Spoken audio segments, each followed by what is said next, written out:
Hello everyone and welcome to the weird, scary and horrible parts of humanity. Today we are continuing our look into the Bali 9 members alphabetically and exploring Martin Stevens, the oldest member of the Bali 9.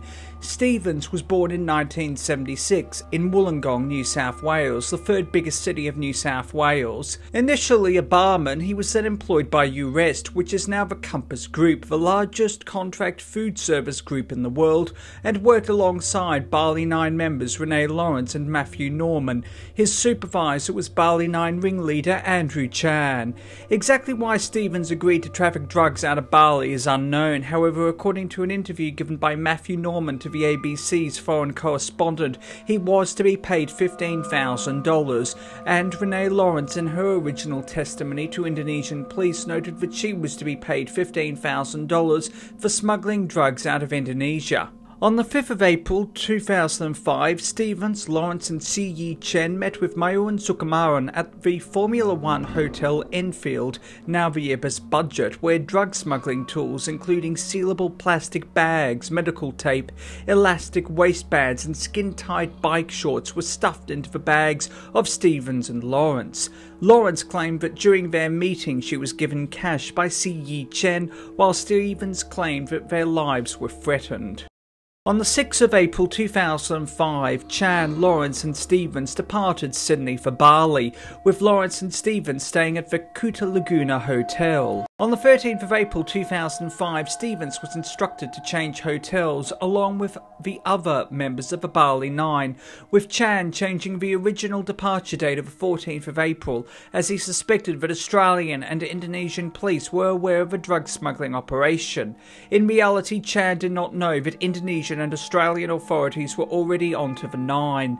The father of Scott Rush, Lee Rush, contacted the Australian Federal Police, fearing that his son was travelling to Bali to commit a drug-related crime, and received assurance from the Australian Federal Police that his son was under surveillance to dissuade him from going through with the crime, and that he would not be able to board the flight to Bali. However, the AFP never contacted Rush directly and instead alerted Indonesian police that a crime was going to be committed 2 weeks before the arrests, with the AFP having launched an investigation approximately 10 weeks before the arrests. So in essence, regardless of what Chan did, the lives of the 9 were doomed from when they left Sydney.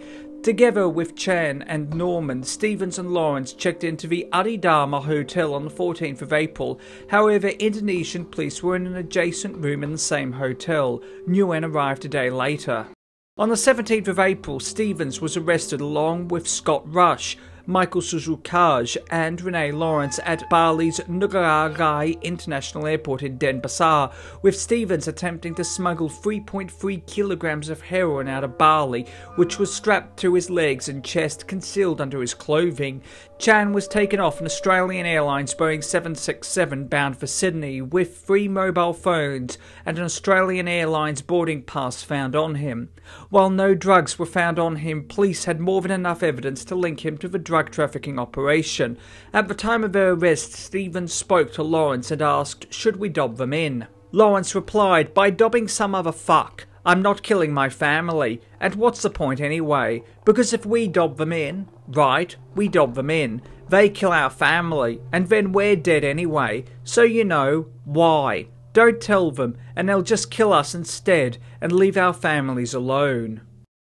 With his trial commencing on the 11th of October 2005, by December 2005 tensions began building between Andrew Chan and Mayuan Sukumaran and the remaining 7 members of the Bali 9. Lawyers acting for some members of the Bali 9 sought the support of the Australian Director of Public Prosecutions to intervene and lay charges of conspiracy to import drugs into Australia, so that the 9 could be extradited and charged under Australian law. However, judges called for the Australian government not to intervene.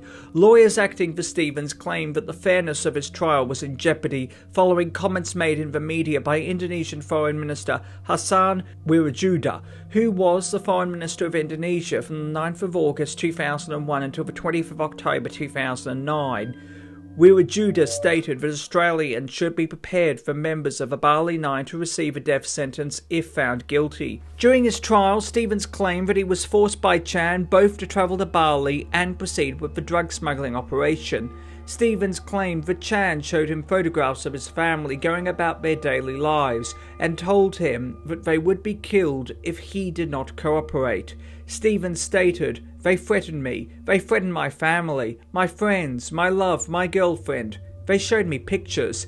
Stevens' lawyer, Adnan Riragan, stated that Stevens was unfairly accused of being the ringleader, stating that he was a human suitcase and was being told what to do.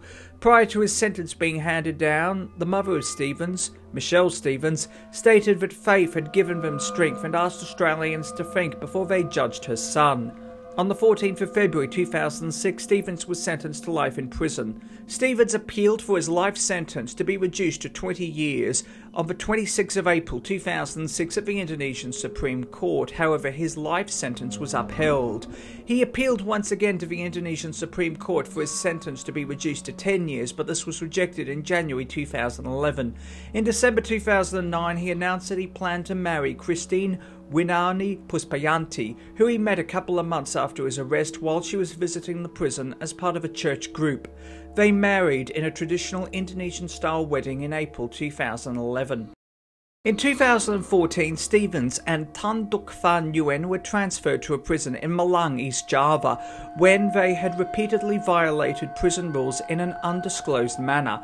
After Nguyen passed away, Stevens was the sole Bali 9 member remaining in Malang Prison. In March 2015, Stevens wrote a letter to the Australian newspaper stating that he had lost hope under Indonesia's drug policy and that he believed that it would be more humane to execute him rather than letting him die in jail, stating, "It is more humane to take me out back and shoot me like Andrew and Mayuran. What frightens me now is that the new policy of Jokowi has destroyed hope." He also confessed in the letter that he regretted not being able to provide for and support Puspayanti. In Malang Prison, Stevens teaches English. Thank you for watching. Please do yourself a favour and hit that subscribe button and the bell icon to inform you of when new videos come out.